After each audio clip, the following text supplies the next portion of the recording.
আমার কাছে মনে হয় যে আমাদের রাকিন যদি ফুল সার্ভিস দিতে পারতো, তাহলে আমাদের যদি মানজি যদি একটা ভালো সার্ভিস দিতে পারতো, পল স্টার্লিং ছিল, এরা আসলে সব মানে ফ্র্যাঞ্চাইজিস ক্রিকেটের সব মানে নাম অনেক বড় নাম। সো কেউ আসলে এইভাবে আমাদেরকে ডেলিভার করতে পারেনি।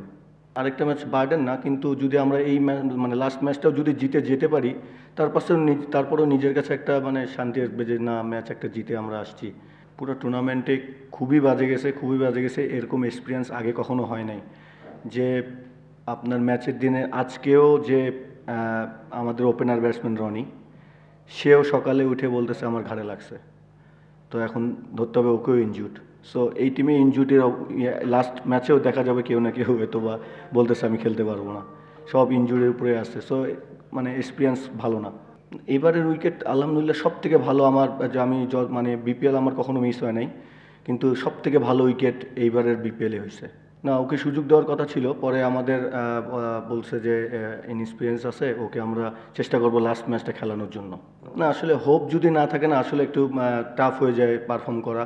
সো সবাই প্রফেশনাল ক্রিকেটার আসলে, যে যদি ভালো খেলে আসলে, যে ব্যাটসম্যান হোক বলার হোক, যারা ভালো খেলে আসলে তার ভালোই লাগে। সো দিন শেষে যদি ভালো করা যায়, অবশ্যই সবারই ভালো লাগবে। সত্যি কথা বলতে আসলে আমার এর আগে কখনো ক্যাপ্টেন্সি করা হয় নাই।